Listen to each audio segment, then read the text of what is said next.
ہم یہ سمجھتے ہیں اور کہ شریعت مطہرہ میں یہ چوری کا پیسہ، ڈاکے کا پیسہ، دھوکے کے ساتھ لیا ہوا پیسہ، غصب کیا ہوا پیسہ یا سود کا پیسہ، رشوت کا پیسہ، ہم اس کو حرام سمجھتے ہیں۔ یہ بھی حرام ہے اور یقیناً حرام ہے، لیکن ایک اور چیز جو ہمارے ہاں اس کو معیوب بہت کم سمجھا جاتا ہے وہ یہ ہے کہ کسی کا حق دبا لینا۔ اب جب میں نے یہ کہا کسی کا حق دبا لینا تو آپ کہیں گے کہ یہ بھی تو سارے لوگ حرام ہی سمجھتے ہیں اس کو، کہ کسی کا حق دبانا یہ حرام ہے۔ ہم بھی اس کو سمجھتے ہیں۔ کسی میں جس طرح کوئی دوست اس کا حق دبا لیا، یا کسی سے سودا پتا کیا اس کا حق دبا لیا، یا کوئی کاروبار میں شریک تھا اس کا حق دبا لیا، جیسے اس کا حق دبانا حرام تھا ایسے ہی بہنوں کا حق دبانا بھی حرام ہے۔ ایسے ہی بہنوں کا حصہ نہ دینا یہ بھی حرام ہے، اور ان کے حصے کے اوپر قبضہ کر کے بیٹھ جانا یہ بھی حرام ہے، اور اس سے جو بھی آمدن ہوئی، جتنے بھی آمدن بڑھی وہ بھی حرام ہے۔ اللہ تعالی ہمیں اس طرف بھی توجہ دینے کی توفیق عطا فرمائے۔ بڑی ہی اہم گفتگو ہے، اس کو توجہ کے ساتھ سماعت کیجیے گا۔ جب بندے کا انتقال ہو جائے تو جو خاندان میں کوئی بڑا افراد ہو جو ہوتا ہے، جیسے باپ اس کا انتقال ہو گیا، اللہ جن کے باپ زندہ ہیں ان کو لمبی عمر دے، اور جن کے جا چکے ہیں اللہ ان کی بے حساب بخشش فرمائے۔ شریعت مطہرہ ہم سے یہ مطالبہ کرتی ہے کہ جب کسی خاندان کے بڑے فرد کا انتقال ہو گیا، اب اس میں جو ہے کہ اس کی وراثت جو ہے وہ جتنی جلدی ہو سکے وہ تقسیم کر لی جائے۔ جو بھی اس کی وراثت بنتی ہے، جتنے بھی اس کے حصے دار ہیں وہ تقسیم کر لی جائے۔ اب جب یہ کہا جاتا ہے کہ جلدی وراثت تقسیم کیا کرو، آگے سے جواب ملتا ہے کہ بھائی ابھی کفن میلا نہیں ہوا تو آپ بٹوارے کی باتیں کر رہے ہیں۔ بھائی بٹوارے کا ہم نے نہیں کہا، بٹوارے کا شریعت نے کہا ہے۔ اس نے کہا ہے، شریعت نے کہا ہے کہ بھائی جیسے ہی بڑا خاندان کا کوئی باپ فوت ہو گیا یا ماں فوت ہو گئی، اس کی جائیداد ہے، یا بھائی ہے اس کی جائیداد ہے، یا بیٹا ہے اس کی جائیداد ہے، کوئی فوت ہو گیا، اب اس کے جو تدفین کے بعد اس کے مراحل آتے ہیں تو جتنی جلدی ہو سکے وراثت کو تقسیم کر لیا جائے۔ اور اگر بعض اوقات تقسیم نہیں کرتے پھر وہ مال جیسے کسی باپ کی دکان ہے، اب باپ فوت ہوا، بڑا بیٹا جا کے بیٹھ گیا دکان کے اوپر، اب بڑا بیٹا بیٹھ گیا، اب چھوٹے بیٹے بھی ہیں اس کے، اور چھوٹے بھائی بہن بھائی بھی ہیں، اب بڑا بیٹا وہ اس نے دکان کو پھیلایا، بڑھایا، کاروبار وسیع کر دیا، ایک دکان تھی 2 ہو گئی، 2 سے 4 ہو گئی، 4 سے 8 ہو گئی۔ اب بعد میں جب بہن بھائی بڑے ہوتے ہیں اب وہ کہتے ہیں کہ بھائی ہمارا حصہ دو۔ اب بڑا بھائی کہتا ہے کہ جب باپ فوت ہوا تھا ہمارا اس وقت ایک دکان تھی، باقی 7 دکانیں تو میں نے بنائی۔ اب پھر جھگڑا پیدا ہوتا ہے، حالانکہ شرعی حکم یہ ہے کہ وہ 7 دکانیں صرف وہ اس کی نہیں ہوں گی، بلکہ جتنے بھی وہ جائیداد اس نے خود بڑھائی ہے، باپ کے کاروبار پہ بیٹھ کر جتنی اس نے خود بڑھائی ہے وہ ساری جائیداد میں اس کے سارے بہن بھائی شریک ہوں گے۔ شرعی حصہ جو کہ ان کا بنتا ہوگا اس کے مطابق وہ شریک ہوں گے، چاہے وہ دکان پہ گئے یا نہیں گئے۔ اب ہمارے ہاں اس طرح ہوتا ہے کہ بعد میں جب وہ کہتے ہیں بھئی میرا حصہ دو، اب جب حصہ نہیں اپنا وہ دیا اور مانگتا ہے وہ حصہ، پھر لڑائیاں اور لڑائی جھگڑے تک بات پہنچتی ہے، اور پھر بہت دوریاں بعض اوقات پھر قتل تک ہو جاتے ہیں۔ اللہ تعالی ہم سب کو شریعت کے مطابق اپنے معاملات کرنے کی توفیق عطا فرمائے۔ یہ بھی ایک معاملہ ہوتا ہے کہ باپ اور بیٹا یہ اب آپس میں ایک دکان کے اوپر بیٹھ گئے، ہوتا ہے نا ایسے، یا کوئی مل ہے اس کے اندر باپ بھی کام کر رہا ہے ساتھ میں بیٹا بھی کام کر رہا ہے۔ اب دونوں مل کر ایک مل کو چلا رہے ہیں، ایک دکان کو چلا رہے ہیں۔ اب بیٹا جو اپنے باپ کے ساتھ شریک ہے، یہ کس حوالے سے شریک ہے؟ کیا بیٹا اپنے باپ کے یہاں ملازم ہونے کی حیثیت سے شریک ہے کہ بیٹا جو ساتھ میں باپ کے کام کر رہا ہے وہ ملازم کی حیثیت ہے اس کی؟ اگر ملازم کی نہیں تو کیا وہ کاروبار کے اندر شریک ہے؟ اگر کاروبار کے اندر بھی شریک نہیں، ویسے اپنے باپ کی مدد کر رہا ہے۔ یہ ملکیت جو ہے یہ متعین ہونی چاہیے، جہت متعین ہونی چاہیے کہ بیٹا اپنے باپ کے ساتھ جو مل کر کام کر رہا ہے وہ کس نوعیت کا ہے، اس کی حیثیت کیا ہے۔ اور اس میں بھی فرق پڑتا ہے، اگر شریک ہو تو جتنا وہ مال بڑھے گا تو جتنا ایک شریک کا اتنا ہی دوسرے پارٹنر کا مال ہوگا۔ اگر ملازم ہو تو وہ تنخواہ اپنی وصول کرے گا۔ اگر ویسے ہی اپنے باپ کی خدمت میں لگا ہوا ہے تو ظاہری بات ہے کہ باپ جو اسے دے دے وہ دے دے، وہ کسی چیز کا مستحق نہیں ہوتا۔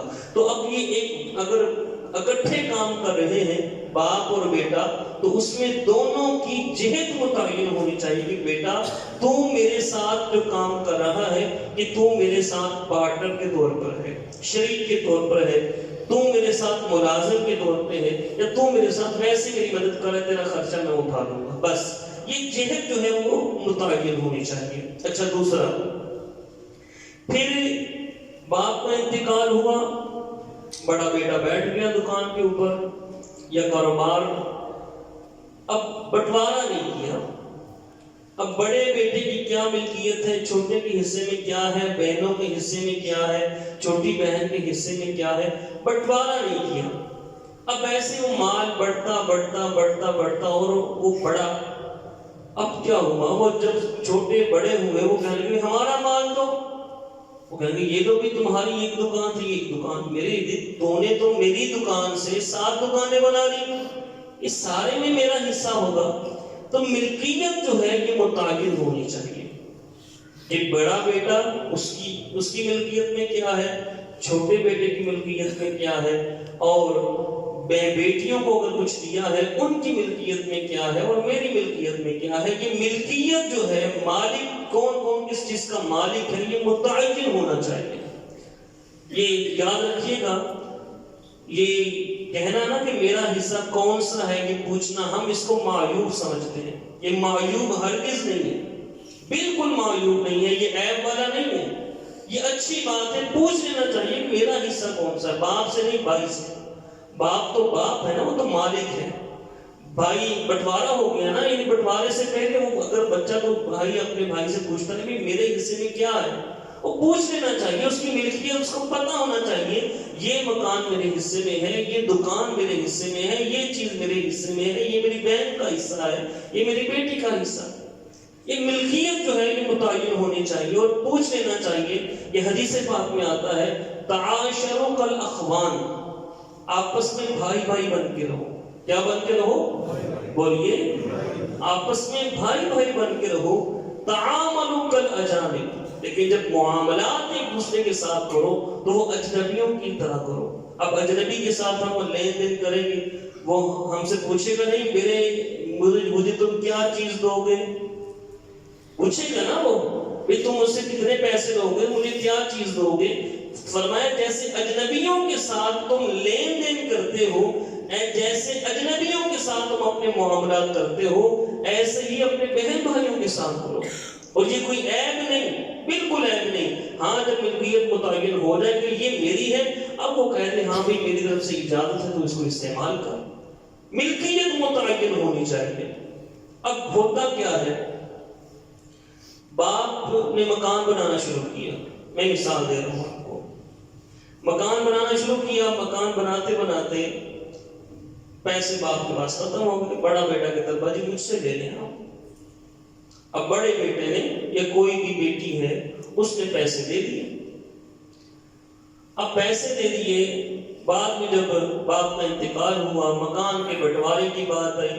اب مکان کا بٹوارا تو بڑے بیٹے نے کہا بھی اس میں تو میں نے بھی پیسے ڈالے تھے، وہ بھی حصہ نکالے۔ اب چھوٹے کہہ رہے کہ تو نے تو باپ کی مدد کی تھی، تو نے تو ویسے اپنے باپ کی بطور باپ ہونے کی مدد کی تھی. تم نے کوئی اس میں یہ تھوڑی بتایا تھا کہ یہ پیسے میں نے واپس لینے ہیں یا اتنا حصہ میں لوں گا. تم نے قرضہ تھوڑی دیا تھا. اب وہ جہت متعین ہے. جب جہت متعین نہیں تو بات کس طرف آئے گی؟ جھگڑے کی طرف. بات جھگڑے کی طرف آئے گی. جہت متعین ہونی چاہیے. میں باپ کے ساتھ کاروبار میں شریک ہو رہا ہوں, میں مکان کے پیسے دے رہا ہوں. اب یہ مکان کے پیسے کیا میں نے باپ کو قرضہ دیا ہے؟ کیا میں باپ کی بطور باپ کے ہونے کی وہ ان کی خدمت کر رہا ہوں, ان کی مدد کر رہا ہوں, یا میں نے اتنے کل کو لے لینے ہیں؟ یہ جہت متعین ہونی چاہیے تاکہ کل کو جھگڑا نہ بنے. کوئی بھی کسی سے آپ معاملات کریں, کوئی بھی کسی سے بھی کسے باشی کوئی بھی ہو, کسی سے بھی آپ معاملات کریں, جہت متعین ہونی چاہیے. بھئی میں آپ کو پیسے دے رہا ہوں, اس کی جہت کیا ہے؟ یا آپ مجھے ویسے دے رہے ہیں یا قرضہ دے رہے ہیں؟ اللہ تعالی ہم سب کو یہ باتیں سمجھنے کی توفیق عطا فرمائے. اور یاد رکھیے اب یہ کیا ہوا, میں مثال دیتا ہوں. وہ مکان, وہ بھائی کہہ رہے میرا اس میں سے حصہ ہے, چھوٹے بھائی بہن بھائی کہہ رہے نہیں تمہارا حصہ نہیں. اب وہ جھگڑا بنا کہ نہیں بنا؟ بولیے, جھگڑا بن گیا. اب اگر بھائی لیتا ہے تو چھوٹے بہن بھائی ناراض, نہیں لیتا تو بڑا بھائی ناراض. اب کسی نہ کسی کے حصے پہ اوپر قبضہ ہوا.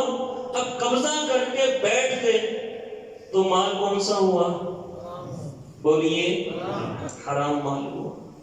تو حرام مال صرف یہ نہیں جو ہم نے سمجھا ہوا ہے کہ چوری کا مال ہی حرام ہے, یا ڈاکے کا, یا فریب کا, یا غصب کا وہی حرام ہے. یہ بھی مال حرام ہے, وہ بھی حرام کا مال ہے. اللہ تعالیٰ ہم سب کو یہ سمجھنے کی توفیق عطا فرمائے. امام محمد رحمۃ اللہ تعالی علیہ, یہ امام اعظم ابو حنیفہ رحمۃ اللہ تعالی علیہ ان کی شاگرد ہیں. ان کے دو مشہور شاگرد ہوئے امام ابو یوسف اور امام محمد رحمۃ اللہ تعالی علیہم اجمعین. امام محمد کے ہمارے اوپر اتنے احسانات ہیں, اتنے احسانات ہیں کہ اس وقت ہاتھوں کے ساتھ جو میں نے کتابیں لکھی, ہاتھوں کے ساتھ جو کتابیں لکھی, ان کا اتنا بوجھ تھا کہ انسان نہیں اٹھا سکتے تھے, اونٹ منگوانے پڑتے تھے. اونچی بات سے بولتے ہیں, اونٹ منگوانے پڑتے تھے ان کی کتابیں لانے کے لیے. اتنا ان کا ہمارے اوپر احسان ہے. ان سے کسی نے پوچھا, حضور آپ نے اتنی کتابیں لکھی, اتنی کتابیں لکھی, تصوف کے موضوع پر آپ نے کوئی کتابیں لکھی؟ یہ صوفی بندہ جو اللہ والا بنتا ہے, تصوف کے موضوع پر آپ نے کوئی کتاب نہیں لکھی؟ تو کہا کیوں نہیں لکھی؟ کہا کون سی کتاب؟ کہا وہ جو کتاب البیوع ہے, خرید و فروخت کا بیان, خرید و فروخت کا بیان. فرمایا وہ تصوف کی کتاب ہے جس میں خرید و فروخت کے مسائل سکھائے جاتے ہیں, بتائے جاتے ہیں. وہ تصوف ہے کہ اگر خرید و فروخت تمہاری درست نہ ہوئی, تمہارا رزق ہی حلال نہ ہوا, تو جتنی مرضی عبادتیں کرو قبول ہے نہیں. فرمایا یہی میری تصوف کی کتاب ہے. تو سب سے جو بنیادی چیز ہے وہ کیا ہے؟ رزق حلال. کیا ہے؟ رزق حلال. اللہ تعالیٰ نے یہ وراثت کے تفصیل کے ساتھ قرآن پاک کے اندر مسائل بیان کیے, تفصیل کے ساتھ. دیکھیے کتنی تفصیل, بیٹے کا کتنا بنے گا, باپ کا کتنا بنے گا, دادا جی کا کتنا بنے گا, شوہر کا کتنا بنے گا, بیوی کا کتنا بنے گا, بیٹی کا کتنا بنے گا, بہن کا کتنا بنے گا, ماں جائے بہن, جو ماں کی طرف سے سوتیلی بہن ہوتی ہے اس کا کتنا بنے گا, جو باپ کی طرف سے سوتیلی بہن ہوتی ہے اس کا کتنا بنے گا, ماں کا کتنا بنے گا, دادی کا کتنا بنے گا. یہ نہ ہو پھر کس کو مال دیا جائے گا. یہ سارے معاملات اللہ تعالیٰ نے قرآن پاک میں خود تفصیلاً بیان کیے. نماز ہم پڑھتے ہیں, نماز کا ہمیں حکم دیا گیا بھئی 5 وقت تم نماز پڑھو. کہ قرآن پاک میں یہ نہیں آیا کہ تم تکبیر تحریمہ باندھ کر سبحانک اللہم و بحمدک پڑھو, یہ تو نہیں آیا نا. سورہ فاتحہ, یہ سورہ فاتحہ پڑھو, یہ بھی نہیں آیا. سبحان ربی العظیم رکوع میں پڑھو, یہ ہمیں احادیث سے پتہ چلا, وہ بھی اتھینٹک ہے, اس کے اوپر بھی ہمارا ایمان ہے. لیکن یہ وراثت کے جو مسائل ہیں اتنے اتھینٹک ہیں کہ اللہ نے ایک ایک وراثت کا حصہ خود بیان فرمایا, خود بیان فرمایا. اللہ تعالیٰ ہم سب کو یہ چیز سمجھنے کی توفیق عطا فرمائے. اللہ تعالیٰ نے فرمایا یوصیکم اللہ فی اولادکم, اللہ تمہاری اولاد کے بارے میں تمہیں وصیت کرتا ہے. للذکر مثل حظ الانثیین، کہ بیٹے کو بیٹی کے دگنے کے برابر دو، بیٹی کو 1 گنا، بیٹے کو اس کے مقابلے میں 2 گنا، یعنی بیٹی 3 حصے ہوں، 1 حصہ بیٹی کا اور 2 حصے بیٹے کے۔ یہ اللہ تعالیٰ نے پھر آگے تفصیل، بندے کا جب انتقال ہو جائے تو اس کے مال سے جو سب سے پہلے چیز لازم ہے وہ ہے کہ میت کا جو سنت کے مطابق اس کی تدفین کا معاملہ کرنا، تجہیز کا معاملہ کرنا، اس کی تکفین، کفن دینا۔ ہمارے ہاں یہ ہوتا ہے کوئی نہ کوئی رشتہ دار جو ہے وہ کفن دے دیتا ہے، اگر کوئی دینے والا نہ ہو تو میت کے مال سے سب سے پہلے کفن و دفن کا اہتمام کیا جائے گا۔ اس کا بولیے، سب سے پہلی چیز کفن دفن کا اہتمام کیا جائے گا میت کے مال سے، کہ اس کا جو کفن ہے وہ لایا جائے گا۔ تدفین کے لیے اگر جگہ مفت نہیں ملتی، ہمارے ہاں تو باقاعدہ وقفی قبرستان ہے، قبرستان وقف ہے، بعض جگہ پہ جگہ خریدی جاتی ہے 5,000 روپے، 10,000 روپے یا 50,000، جیسی جتنی اونچی جگہ پہ قبرستان ہوگا یعنی مرتبے کے لحاظ سے اتنی ہی اس کی قیمت بھی بعض اوقات ہوتی ہے۔ تو اب کفن و دفن کا سب سے پہلے وراثت کے مال سے اہتمام کیا جائے گا۔ درمیانے درجے کا کفن ہو، بہت زیادہ مہنگا بھی نہ ہو، بہت زیادہ ہلکا بھی، جو عام طور پہ لوگوں میں پہنایا جاتا ہے وہی کفن لایا جائے گا۔ وہ تدفین کا معاملہ بھی ایسے۔ اب بعض اوقات یہ ہوتا ہے کہ کل کا خرچہ، وہی بات آئے گی چنے لے کے آنا ہے جی، وہ چنوں کے اوپر اب آپ میرا موقف واضح سمجھ ہی چکی ہیں، چنے لانا ضروری نہیں ہے، کوئی پھل فروٹ لانا ضروری ہے، سارے ثواب کے لیے قطعاً یہ ضروری نہیں، کسی حدیثی کتاب میں یہ نہیں آیا کہ چنے لاؤ گے تو یہ سارے ثواب ہوگا، پھل فروٹ لاؤ گے تو یہ سارے ثواب ہوگا، بلکہ آج صبح میں نے بیان کیا اس سے بہتر یہ ہے کہ اپنے ماں باپ کے نام کے اوپر، کہ جس کا انتقال ہوا اس کے نام کے اوپر آپ مسجد کے لیے رقم خرچ کر دیں، مدرسے کے اوپر رقم خرچ کر دیں، کہ جب تک مسجد مدرسہ قائم رہے گا وہ صدقہ جاریہ بن کر اس کی نیکیوں کا میٹر چلتا رہے گا، ٹھیک ہے نا۔ تو کفن دفن صرف اس میں آئے گا، باقی یہ جو خرچہ وغیرہ ہوتا ہے ختمہ شریف کا وہ اس میں نہیں آئے گا۔ پھر اس کے بعد جو مال بچ جائے اس سے میت کا قرضہ ادا کیا جائے گا۔ کیا؟ ہاں، میت کا سب سے پہلے کفن و دفن، اس کے بعد جو مال باقی بچ جائے اس سے میت کا قرضہ ادا کیا جائے گا، اس کے سر پہ جو قرضہ ہے، اس کے بارے میں آگے بات کرتا ہوں۔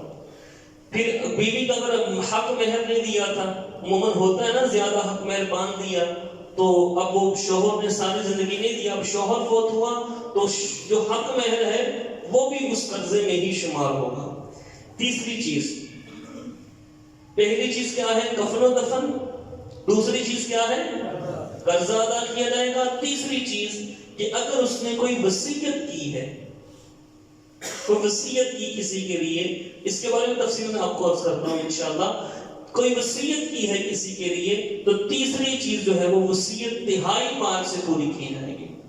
وہ وصیت پوری کرنے کے بعد پھر چوتھی چیز آتی ہے، وہ پھر وراثت شرعی جو طریقے کے مطابق، شرعی اصولوں کے مطابق ورثاء میں جو ہے وہ تقسیم کی جائے گی۔ یہ 4 سٹیپ ہیں میت کے مال کے۔ پہلا کیا ہے؟ کفن و دفن، دوسرا اس کا قرضہ ادا کرنا، تیسرا تہائی مال کے ساتھ وصیت کو پورا کرنا، اور چوتھا ہے شرعی اصولوں کے مطابق ورثاء میں مال تقسیم کرنا۔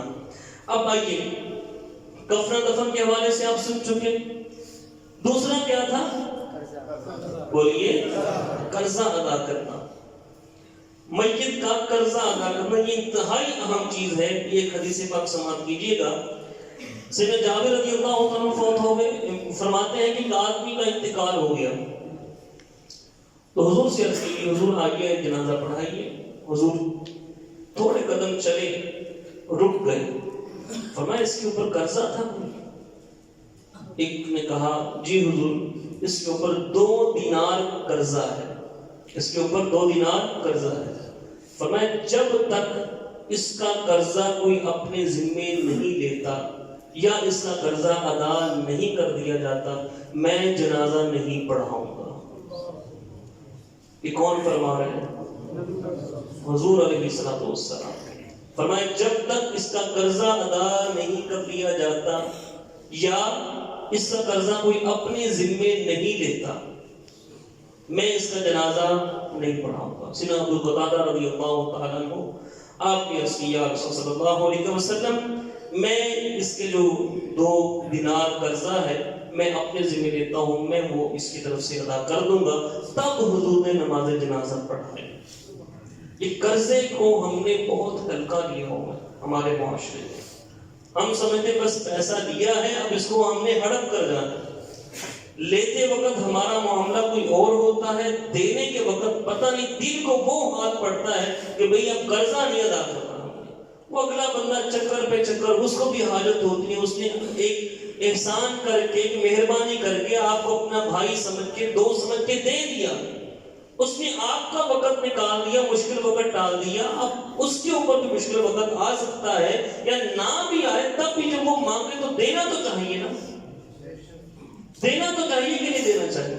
نہیں دیا تو سنیے گا، میرے آقا صلی اللہ تعالیٰ علیہ وآلہ وسلم نے فرمایا جس نے ادائیگی کی نیت سے قرضہ لیا کہ بھئی لیتا ہوں، قرضہ میں لوں گا اور میں ادا کر دوں گا، میں دے دوں گا، اس میں کوشش بھی کرے، تو فرمایا اگر وہ نہ دے سکے، دنیا میں وہ نہ دے سکے لیکن دینے کی نیت تھی، موقع نہیں ملا، موقع نہیں ملا، اتنا پیسہ بھی ہاتھ میں نہیں آیا کہ وہ قرضہ ادا کر سکے، کیوں موقع نہیں آیا، غربت بڑھتی گئی، وہ قرضہ ادا نہیں کر سکا، تو فرمایا کل قیامت کے دن اللہ اس کی طرف سے اس کو قرضہ ادا کر دے گا۔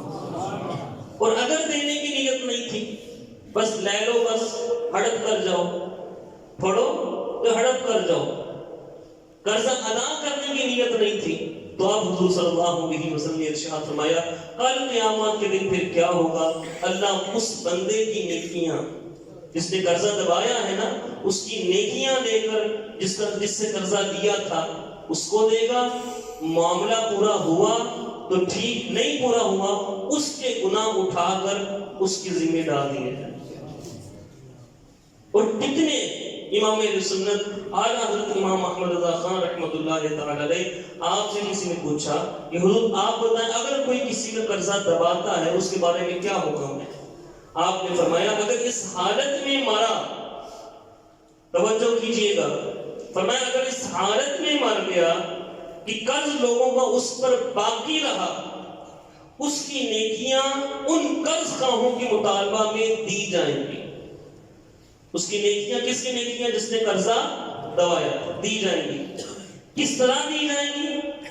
3 پیسے قرضے کے عوض، کتنے پیسے؟ 3 پیسے قرضے کے عوض 700 بار جماعت نمازیں ادا کی ہے، 3 پیسے کے عوض، کہ جس نے 3 پیسے دبائے تو اس کو اب از اکول ٹو ہو جائے گا 700 بار جماعت نماز۔ تو جس نے روپیہ دبایا ہو، پھر جس نے 10 روپے دبائے ہوں، پھر آگے چلتے جائیں، لاکھوں لاکھ جس نے دبائے، تو کل کیا بنے گا؟ کتنی کہ ہم نمازیں پڑھتے ہیں، کیا ہم نیکیاں کرتے ہیں، کتنی سختی ہے قرضے کے بارے میں۔ اتفاق صلی اللہ علیہ وآلہ وسلم نے فرمایا سبحان اللہ سبحان اللہ سبحان اللہ۔ صحابہ کرام نے عرض کی یا رسول اللہ یہ کیوں فرما رہے؟ فرمایا سختی نازل، کتنی سختی نازل ہوئی۔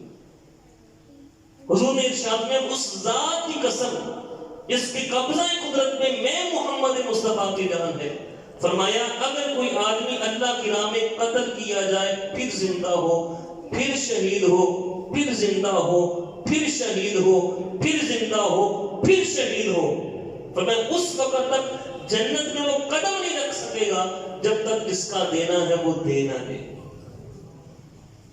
بھائی قرضہ لے کر لوگوں سے مال بنا لیا، مر گئے، اولاد کے ہاتھوں میں آ گئی جائیداد، کون ادا کرے گا؟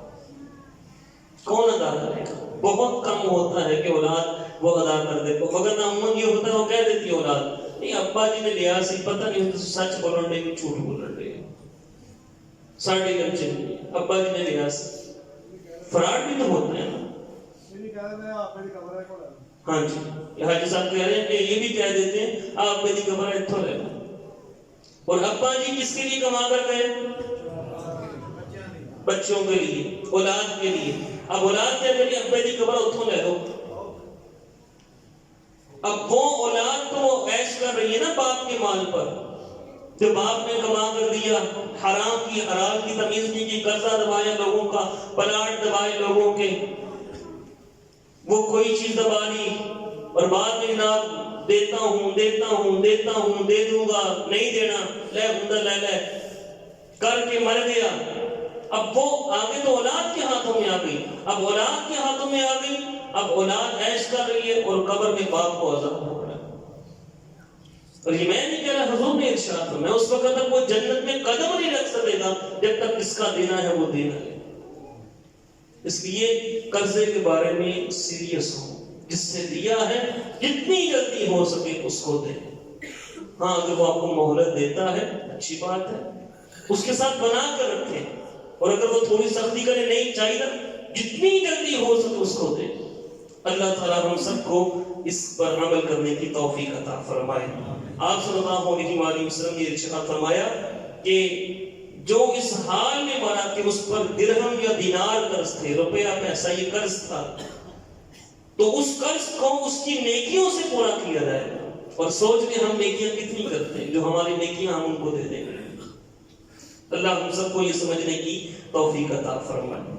اور یہ تھوڑا سا یہ رزق حلال کے حوالے سے ایک عالم دین تھے، انہوں نے، اب یہ میں نے پہلے بھی عرض کیا کہ صرف ہم جو دبانا سمجھتے ہیں، قرضے کو دبا لیا، حرام ہے کہ نہیں؟ تو میت کا پہلے کفن دفن ہے، پھر دوسرے نمبر پہ وراثت تقسیم کرنے سے پہلے اس کا قرضہ ادا کرنا ہے. اس کا کیا ادا کرنا ہے؟ قرضہ ادا کرنا ہے. اور ساتھ میں اگر بیوی کا حق مہر شوہر نے اپنی زندگی میں نہیں دیا تھا، شوہر فوت ہو گیا، تو جس طرح قرضہ اس کے ذمہ ہے، بیوی کا حق مہر بھی اس کے ذمہ ہے. میرے پاس ایک مسئلہ آیا. مسئلہ یہ تھا کہ ایک شخص نے 30 شادیاں کر لی تھی. پہلے ایک شادی خاندان میں ہوئی، دوسری شادی بھی کر لی، تیسری شادی بھی اس نے کر لی.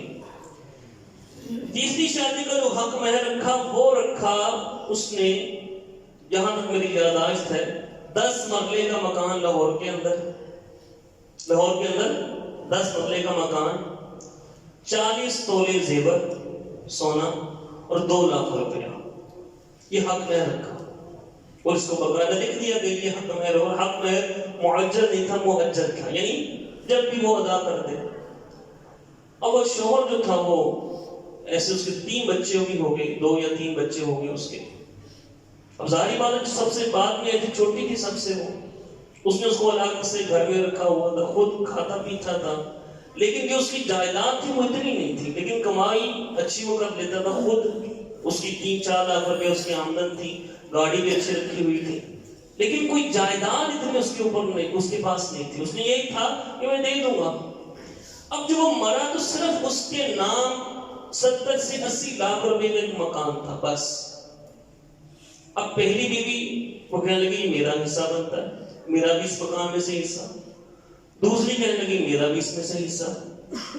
اب تیسری کہنے لگی میرا تو بھی حق مہر ادا نہیں ہوا، حصہ تو بعد کی بات آئے گی نا، کہ پہلے کیا ہوگا، قرضہ ادا کیا جائے گا نا، تو حق مہر کس میں آتا ہے؟ قرضے میں آتا ہے. اس نے کہا میرا تو حق مہر ادا نہیں ہوا. اب وہ آگے میرے پاس فتویٰ لینے آ گئے کہ فتویٰ آپ دیں اس پہ. تو ظاہری بات ہے فتویٰ تو وہی ہونا جو شریعت نے فرمایا کہ پہلے قرضہ ادا ہونا ہے، اور بیوی کا حق مہر یہ قرضے میں آتا ہے. اب وہ جو کہا کہ بھئی اس کے تیرا جو بنتا ہے وہ تو 2.5-3 کروڑ بنتے، 10 مرلے کا مکان لاہور میں شہر میں اگر کوئی بندہ لے تو کم از کم وہ اگر تھوڑا سائڈ پہ بھی لے 1 کروڑ 1.25 کروڑ تو کہیں بھی نہیں گیا. تو وہ آئے گا پھر 40 تولے زیور، اس وقت 50,000 تولے زیور تھا، وہ 40 تولے زیور وہ بھی بنے گا، کوئی کتنے کا بنے گا، 20-30 لاکھ کا وہ بنے گا، پھر 2 لاکھ روپے ویسے. اب اس کا 80 لاکھ ہے، اسی پہ صلح کرنے پہ شوہر کو معاف کر دے. اس نے کہا ہاں اگر مجھے یہ مل جائے، یہ مکان مجھے مل جاتا ہے تو میں اس کو باقی حق میں معاف کر دوں گی. اب اسی کے اوپر فیصلہ ہوگا. اب باقیوں کو کچھ بھی نہیں ملا کہ ملتا کیسے، چھوڑ کے نہیں گیا نا، وہ کوئی چھوڑ کے نہیں گیا نا. پہلی بیوی کے لیے جائیداد اس کی بنی نہیں، پہلے کیا تھا، کفن دفن کے بعد دوسری چیز آ جاتی قرضہ. اب اس کے ماں سے سارے کا سارا کیا نکل گیا، قرضہ نکل گیا.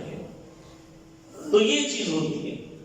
اسی کو بندہ اگر دین سیکھ کے اپنے معاملات کرے پھر اس کو پشیمانی نہیں ہوتی. تو اب یہ کسی کا حق دبا لینا، اب اگر اس کو حق مہر نہ دیا جاتا تو کیا ہوتا؟ حق دبایا جاتا، اور حق دبانا کیا ہے؟ بولیے اس کی آئے باقی جو دو پہلی ایک دو بیویوں کے آئے میرے پاس بھائی، کہنے لگے جناب وہ ہماری بہن کا حصہ بھی بنتا ہے، میں ہماری بہن جو اس کی بیوی تھی، میں نے کہا میں نے کہا بھی انکار کیا، وہ بیوی نہیں تھی، وہ بیوی تھی لیکن وہ چھوڑ کے نہیں گیا کچھ پیچھے، اگر میں آپ کو دوں تو میں دے ہی نہیں سکتا، اگر میں فتویٰ بھی دے دیتا ہوں تو حرام ہوگا، وہ ناجائز ہوگا، میں دے ہی نہیں سکتا آپ کو، شریعت نے دیا ہی نہیں ہے، پہلے قرضہ ہے بعد میں وہ آگے وراثت تقسیم ہوتی ہے۔ خیر وہ چلے گئے۔ تو بات کرنے کا مقصد یہ کہ اگر کسی کے حق کے اوپر قبضہ کیا تو وہ کیا ہے؟ بولیے یہ نہ سمجھیے کہ میں اس نے جناب مجھے وہ کچھ نہیں کہہ رہا، وہ ہاں جی وہ کچھ نہیں کہہ رہا، وہ تو میں نے اس کسی پہ قبضہ کیا ہوا ہے، اس کو پتہ نہیں ہے، میرے بھائی اس کو نہیں پتا ہوگا، اللہ کو تو پتا ہے۔ اب سفید داڑھی بھی رکھی ہوئی ہو جی، سفید داڑھی بھی ہو اور نمازیں بھی ساری کی ساری مسجد میں، لیکن کھاتا حرام ہو، کچھ پلے ہے کچھ پلے نہیں، اس لیے اپنے جو وراثت کے معاملات ہیں ان کو کلیئر کریں، اللہ ہم سب کو اس کی توفیق عطا فرمائے۔ اور ایک عالم دین تھے، انہوں نے اپنا ایک واقعہ سنایا، عالم دین بھی کھاتے پیتے تھے، زمیندار تھے، کہتے میں اپنے استاد صاحب کے پاس اپنے باغوں کا شہد لے کے گیا کہ باغ میں جو پھل تھے اس کی شہد لگا ہوا، تو شہد بوتل میں وہ لے کے گیا، استاد صاحب کو پیش کیا۔ استاد صاحب بڑے متقی تھے، کہنے لگے کہ بھائی کہاں سے لے کے آئے؟ کہا جی اپنے باغ سے لے کے آئے۔ اچھا اچھا ماشاءاللہ، تو تمہارا باپ ہے؟ نہیں جی انتقال کر گیا۔ تو تم نے اپنی بہنوں کو حصہ دیا؟ انہوں نے کہا ہاں جی میں نے اپنی بہنوں کو حصہ دیا۔ اچھا تمہارے باپ کی بہنیں تھیں؟ جی نہیں ان کی بہنیں نہیں تھیں۔ اچھا تمہارے دادا کی بہنیں تھیں؟ نہیں جی ان کی بہنیں بھی نہیں تھیں۔ اچھا پھر میں لے لیتا ہوں، مطلب کیا کہ اگر ان کی بہنیں ہوتی اور وہ حصہ نہ دیا ہوتا تو وہ سارا کا سارا حصہ جو کنورٹ ہوا کون سا ہوا؟ وہ حرام ہے، وہ معذرت کے ساتھ وہ حرام ہے۔ یہ ابھی پچھلے دن ایک مسئلہ میرے پاس آیا، وہ بھی سماعت کیجیے۔ بٹوارا ہو جب ہندوستان سے پاکستان منتقلی ہوئی تھی تو کیا ہوا تھا، جو وہاں کی جائیدادیں ہیں وہ ادھر کنورٹ ہوئی تھی۔ اب دو بہن بھائی تھے، ایک بہن ایک بھائی، دو تھے۔ وہ بھائی نے بہن سے کہا بہن جی یہ لکھوا دوں اپنے نام، یہ کہہ دوں کاغذوں میں شو کر دوں کہ میری بہن ہی کوئی نہیں ہے۔ بہن نے کیا کہنا تھا، وہ بھی ہجرت کر کے آئے تھے، بہن نے کہا کر دے بھائی، اس نے جناب وہ سارا کر دیا، اس نے کہا میری بہن ہی نہیں، اب ساری جائیداد بھائی کے نام کر، لیکن بھائی محبت کرتا تھا اس سے، کچھ نہ کچھ کو دیا بھی، لیکن جو پورا حصہ تھا وہ نہیں دیا، جو مکمل جتنا حصہ بنتا تھا وہ نہیں دیا۔ اب وہ جو بہن کے بیٹے تھے انہوں نے ماں سے کہا ماں ہم آپ کی حصے میں آپ نے تو اس نے تو شو کیا ہے کہ آپ تھی نہیں اس کی بہن۔ اس نے کہا نہیں بیٹا میں نے نہیں لینا۔ ماں فوت ہوگی، بیٹوں نے کیس کر دیا پکڑ کے کہ اس نے شو کیا تھا کہ بھئی بہن ہی نہیں تو بہن تھی، اب اس کی جائیداد میں سے ہماری ماں کا بھی حصہ دو۔ اب وہ کیس چل رہا ہے، کیا بنے گا؟ تو بندہ اپنا کھائے اور اسی میں برکت ہے، کسی کے کھانے میں برکت ہوگی؟ بولیے نہیں۔ تو بھئی جو بہنوں کا حصہ ہے وہ ان کو دیں، جن کا حصہ بنتا ہے وہ ان کو دیں۔ اللہ تعالی ہم سب کو اس پر عمل کی توفیق عطا فرمائے۔ ہمارے آقا صلی اللہ علیہ وآلہ وسلم نے ارشاد فرمایا جس نے 10 درہم کا لباس پہنا 1 درہم اس کے اندر حرام کا ہو اس کی کوئی نماز قبول نہیں۔ تو اگر 10 کے 10 حرام کے ہوں، لقمہ حرام کا کھایا ہو، 40 دن تک عمل قبول نہیں ہوتا، کیا بنے گا؟ اپنے رزق کو پاک کیجیے۔ اللہ تعالی ہم سب کو اس کی توفیق عطا فرمائے۔ تو آگے انشاءاللہ اسی مضمون کو آگے اگلے جمعہ مبارک میں بیان کروں گا۔ اللہ تعالی ہم سب کو رزق حلال وسیع آسان برکتوں والا عطا فرمائے۔